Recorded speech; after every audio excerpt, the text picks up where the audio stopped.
Hello, everyone. We are in session with Graham Hill today. Graham is an environmental entrepreneur and the founder of The Carbonauts, a company focused on promoting sustainable living through interactive workshops.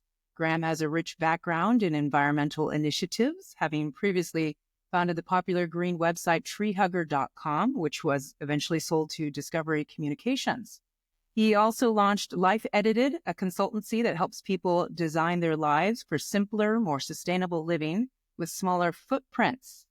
Graham is also known for his TED Talks, which have garnered over 11 million views on YouTube, and his work has appeared on the covers of Inc. and Well magazines.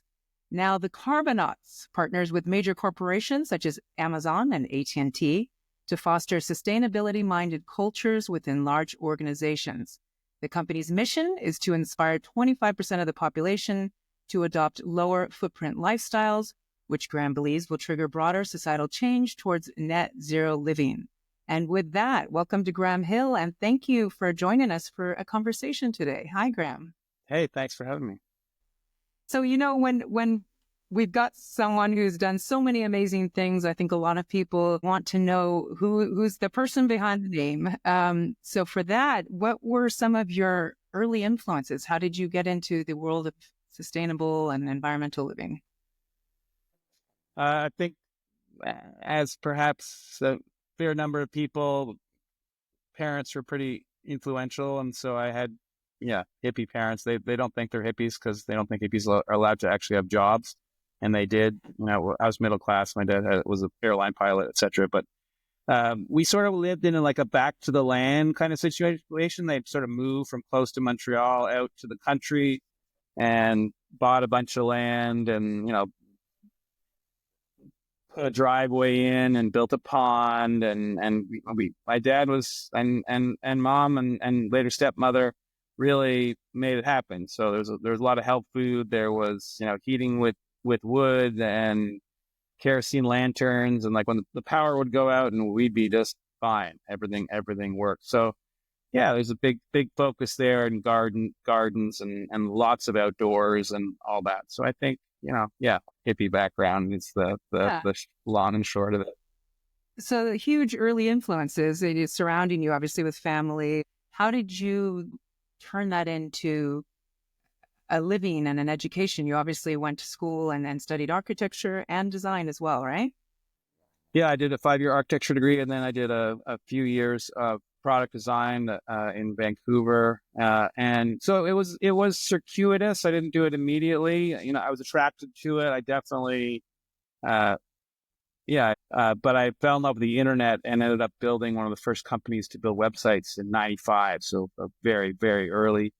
And my cousin, Treehugger.com, is this where it launched? No, this is a totally separate company. So, I just I fell in love with the internet, and my cousin and I started building websites, and we got Microsoft as a client, and we built from the 2 of us to 60 of us in 3 years. And so I ended up selling it. So I was just in a very fortunate position where I had a bunch of entrepreneurial experience and had made some money. So I was able to be choosy about what I wanted to do. And I had just always been intrigued by sustainability. And a lot happened just from reading.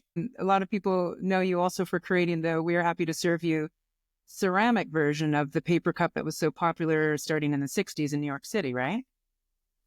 That was sort of the offshoot from another project. So basically, I started doing sustainability in 2000. And the first thing I did was I worked on a plant-based air filter. So that was the first project. So quite sciencey, and we made some progress, but I did end up doing a bunch of ceramic work, and I came up with that cup, which is so it's a blue paper cup. You'll see it in all any sort of New York pop or movie or TV thing. It's very iconic. New York says "We are happy to serve you" has sort of a blue design, and I just thought it would be a fun comment on our disposable society, but also just a great souvenir and a useful souvenir. And so then from there, is that when you transitioned into launching Treehugger.com, or explain how that kind of came about? Treehugger really, it's a tongue-in-cheek name, so it's obviously sort of a hippie kind of name, but it really was and still is, much more modern focus. And so a friend of mine, Nick Denton, was the sort of blog king at the time, and so finally there was a technology that really enabled me to do the idea that I had in 2000, which was to build a site called Treehugger.com. And so I did. And so it was pro-business. It was bipartisan. It was design forward. It was just really inspiring stuff. And we were a blog, which was very incestuous in that early days. We all cross-linked back and forth. And I was right in the center of it in New York. A lot of sort of media stuff came from there. And we were very excited, cool, new idea, new technology, and right place, right time. And then I pushed really, really hard. We pushed really, really hard. And so the allure to it was finally like a platform to give a voice and a community for people who never had one before. Because, the internet, obviously, if you're doing this in the early 2000s, was really blowing up then, and people needed a place to connect and communicate. For a lot of people, they it wasn't a community per se. There was commenting and that stuff, but yeah, people that were interested in the modern green future all of a sudden were like, "Whoa, there it is!" And so it was very inspiring for many people. And part of it was, really inspired by natural capitalism. Just the idea was a for-profit. So I helped really promote the idea that you could do well while doing good. So how then did it transition into that relationship with Discovery Communications?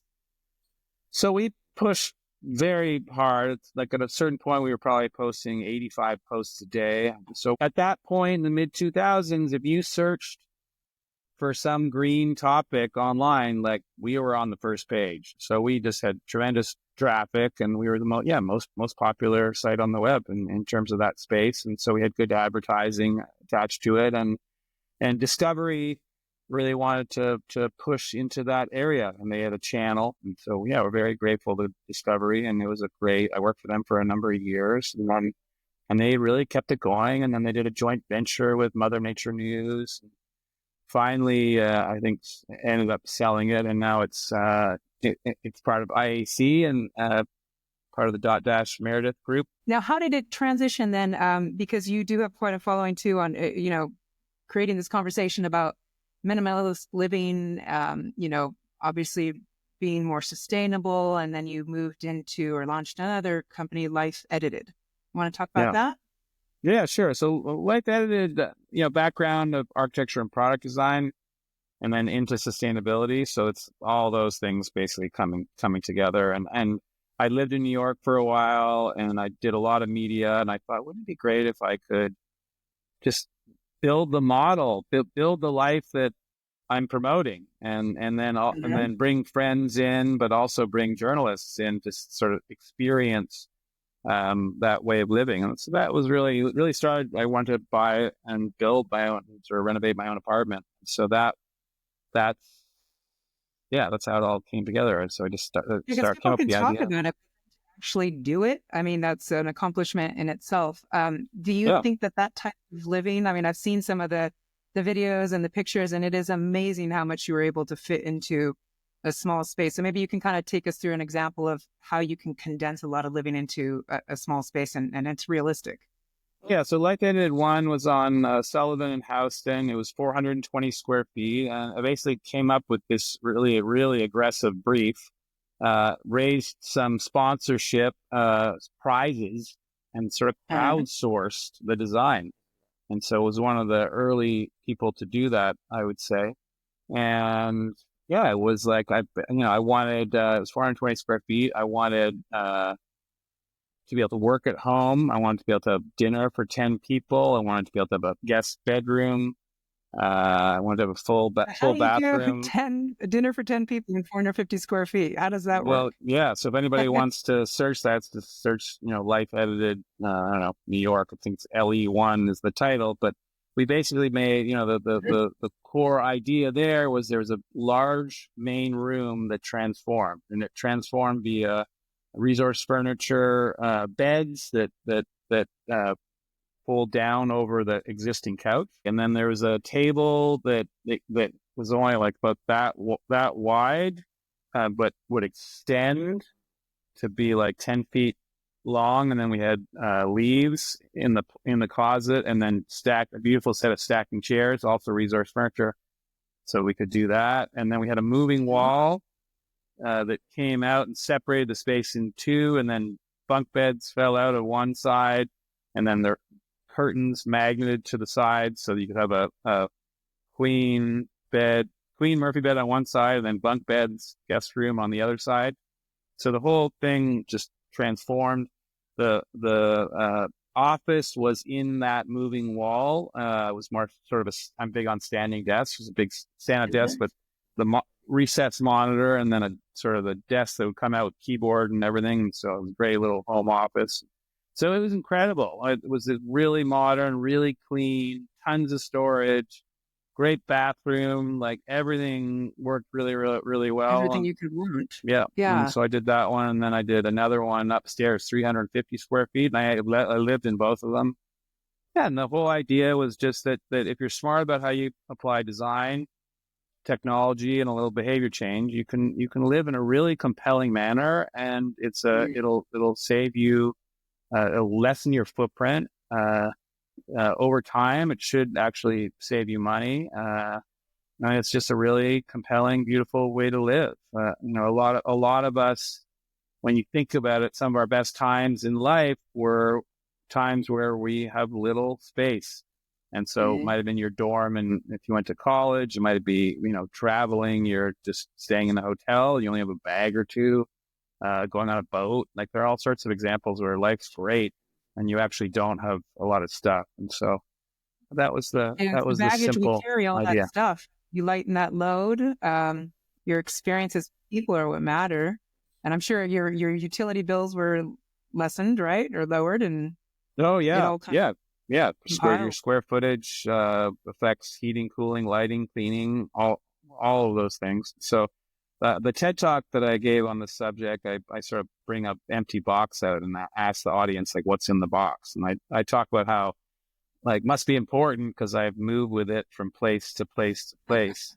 But the point is, like, yeah, we all hold on to this stuff. And it's like, if you haven't, if it's been in a box and you haven't needed it in the last year, you probably just do not need it. And so if we let go of all that, we can live a more lightweight life. And there are a lot of advantages to that. Well, there's a lot to be said about that, and especially in the U.S., I think people tend to haul around a lot more because we have this idea that we have more space, and then we spread out and we seem to just collect more. Yep.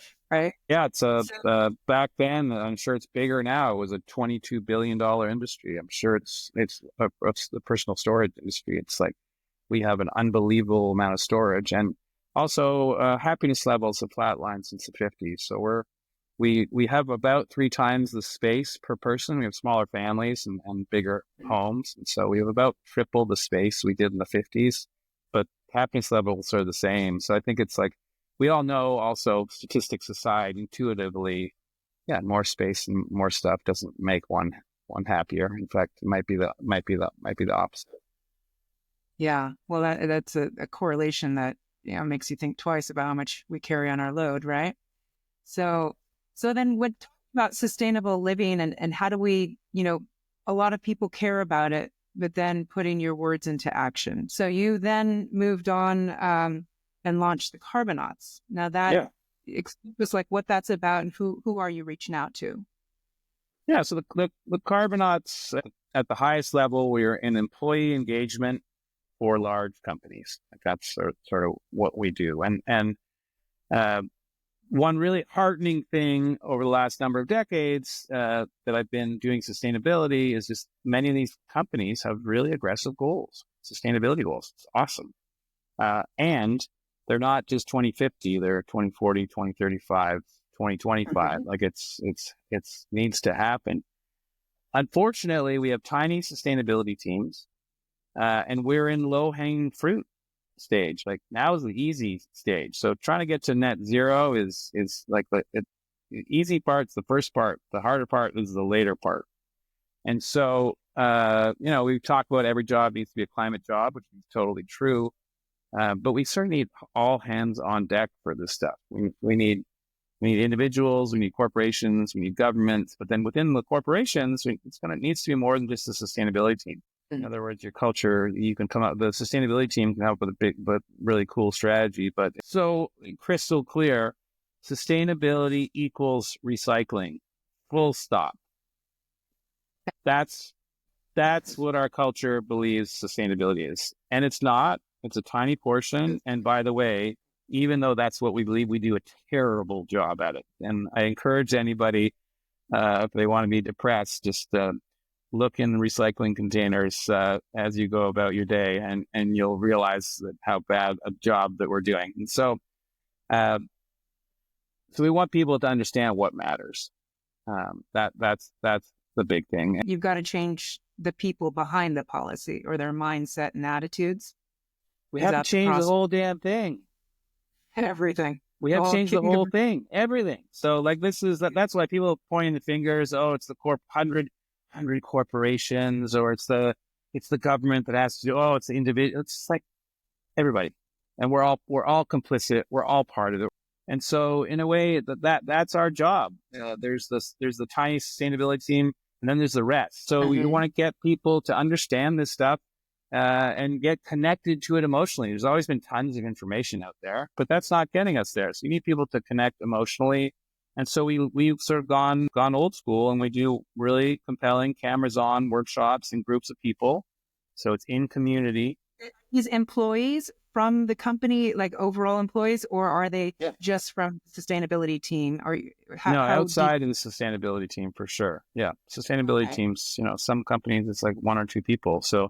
So yeah, we're the everyday staff. If we're going to get there, we need all hands on deck. We need a culture of sustainability, and that's going to take some work. And so we do workshops, and some of them are focused on the business itself. Some of them are focused on people's homes, as it's a sneaky way to make it more personal, allow them to appeal to their own selfishness and learn many of the things that they need to learn. So we need ultimately to get to net zero. Every job needs to be a climate job. We need eyes and ears everywhere. So we need the night janitor at 2 a.m. to be like, what? We have all these vending machines that are all on right now, and yet literally no one's here. That's just such a waste of energy. Why don't we put a sensor and then shut them off or something? So that's the kind of thing. And so we need to, if we're going to get there, and we've got to go a long way in a short period of time, you got to get the culture on board. We got to get people to understand that it's not recycling. Like there's a great Peter Kalmus, this climate scientist, tells this story about a blogger on a plane from the U.S. to Asia, so long flight, bragging about having brought their reusable water bottle, and he's like, great, like that's cool. We do need to do that. Valid, cool, and you got to understand that your flight is the equivalent of the emissions of 100,000 water bottles. And so it's not to flight shame. It's just people need to understand what matters. And so, what matters in terms of home, which will be equivalent, which will have ramifications at work as well. What you drive, that's big.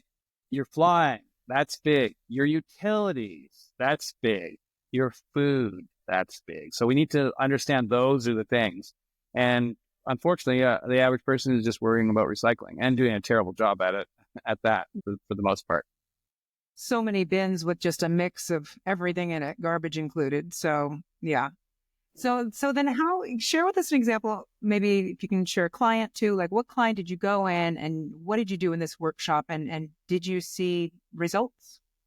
Yeah, so we're very fortunate. We do a bunch of work with AT&T, and we've been working with them for years. And so we have like 15 or 20 like different workshops, and so we'll work with our champion there and pick a bunch of workshops throughout the year. And then sometimes we'll develop like a custom workshop for them. So they might have something that they want to teach internally, or we'll co-present with them.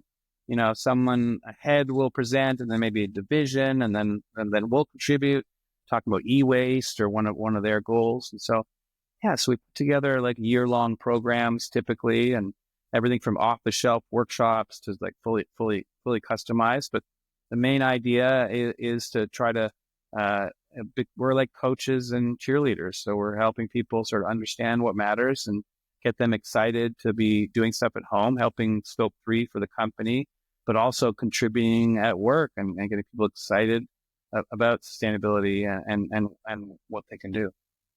So does the client ever look for measurable results, or is it something that they can sense in the attitude of the employees? Like how do you know that, okay, it's a success or not?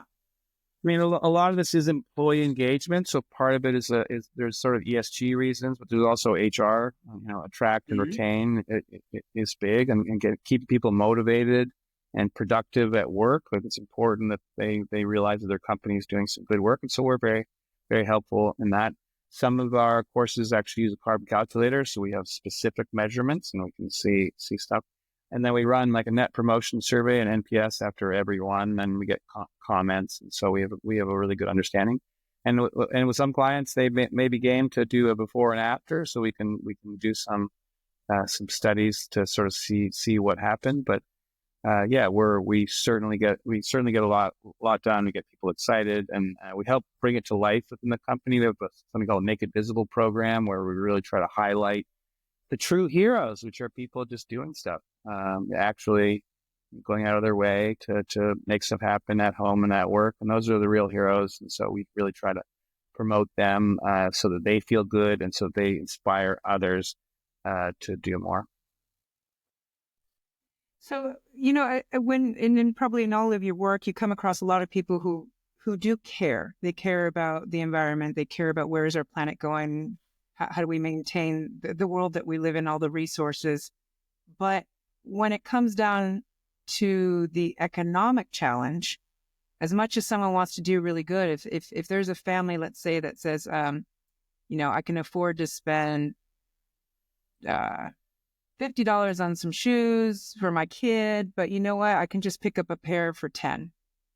And obviously, one is made with different products. How are you going to say, no, go for the more sustainable one that was 50 when there's economic challenges of people's pocketbooks when they want to do good? Yeah, that's the $1 million question, and it's a very difficult one, and it shows how important the government and corporations are in terms of this. I would say that perhaps luckily perhaps. Footprints are very much tied to income. And so the richer you are, the larger your footprint, and really the more that you can do about it. And so it's, people have to make, if you're check to check, I get it. It's not easy. Now there may be some things that really do save you some money. Like if we're smart, Shannon Perry is the chief sustainability officer for Santa Monica, and they implemented years ago their renewable energy is opt out versus opt in, and the result that it ended up being cheaper. So it's cheaper to be on renewable energy than not. EVs, buying if you don't actually need a ton of range regularly, buying an older EV with lower range can be a very smart move. There are also, from what I understand, quite a few programs for lower income. So there is some stuff that if you're lower income that you can do for sure. And some things definitely can save you money. But more importantly, I think the more wealthy of us have much larger footprints and can do the things. They can get the EV. They can splurge for pay for renewable energy. They can be more conscious and fly direct and maybe not fly in first class. They can buy the more expensive, regenerative agriculture produce, etc. So, I don't think this is. It's a very real thing if you're check to check and. Yeah. So, how do you stay optimistic in this whole arena when there is still very real climate anxiety? Yeah, it's a tough one. Let's talk about climate anxiety a little bit. I mean, Yeah. I see it out there with kids going, hey, mom, is there going to be enough water when I'm 40 years old? I mean, you get young kids thinking about stuff now and stressing out about it. Or you hear stories of couples who are like, well, I'm not going to bring a child into the world because I don't know what the future holds. I mean, that is more extreme, but those thoughts and concerns and Yeah. anxiousness exist. Yeah. So how is your experience with climate anxiety, or what you know about it? I think there are a couple of aspects of being human that are great and also terrible. Uh, uh, and yeah, one of them would be our capacity for denial. And we sort of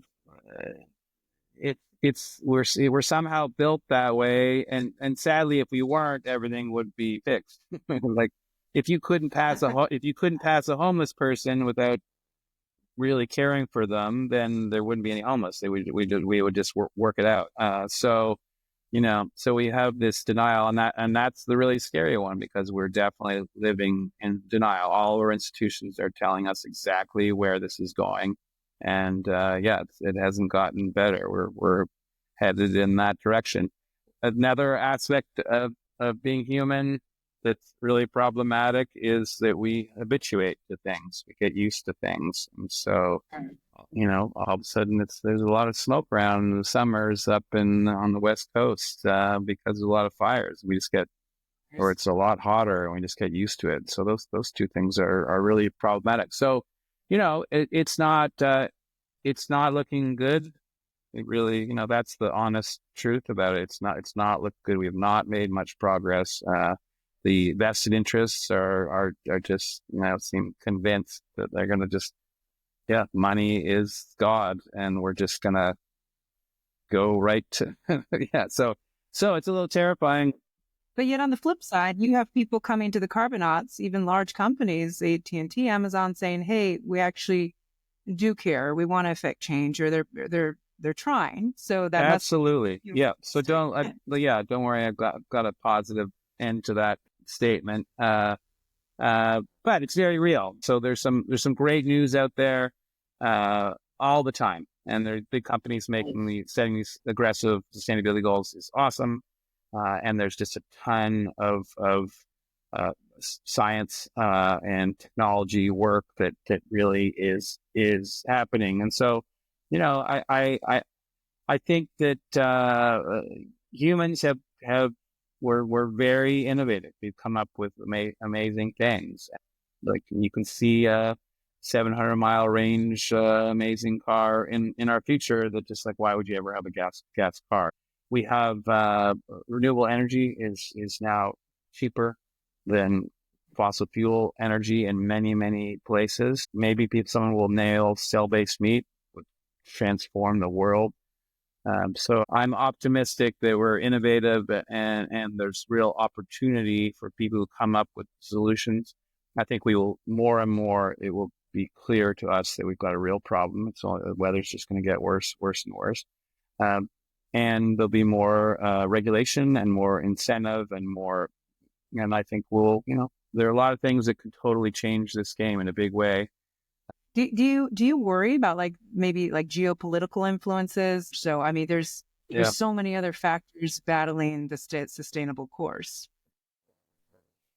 Yeah.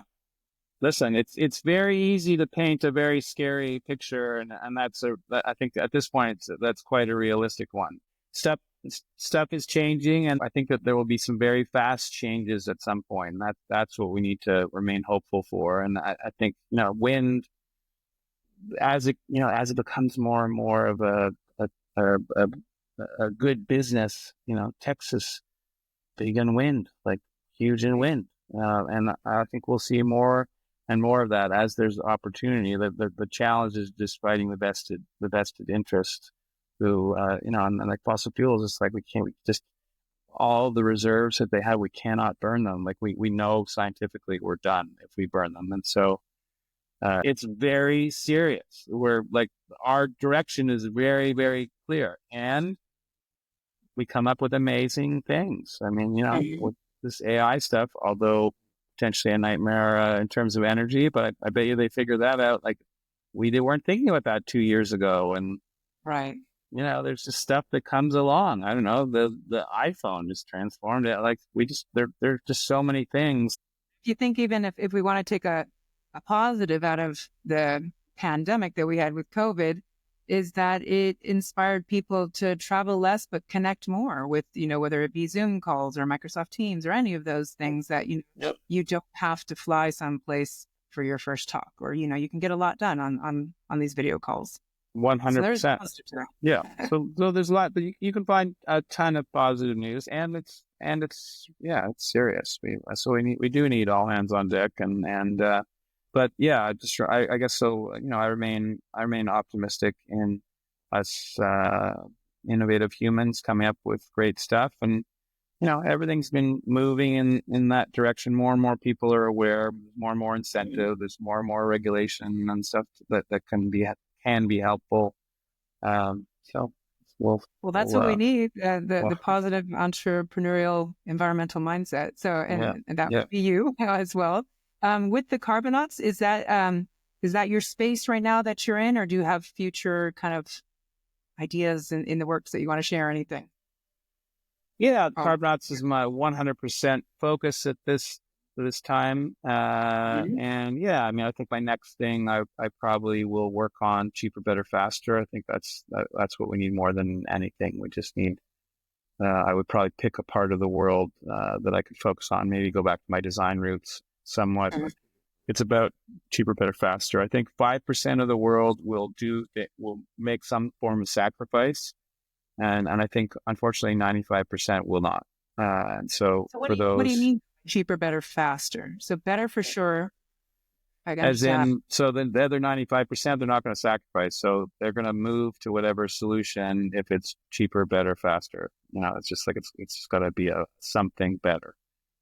So we need to design those better things. So, an EV, it has its issues. So let's pretend the battery thing is fixed, and it's just a better thing. Someone's gonna, they're not gonna choose the gas car, they're gonna choose the EV because it's faster, cooler, better, cheaper. We need that for everything. Yeah. So what would you say, kind of as we wrap this up, how, with all the challenges, but all the excitement of wanting to live in a cleaner, better planet, how do you plan to live keep living with sustainable purpose moving forward with all the challenges that are out there?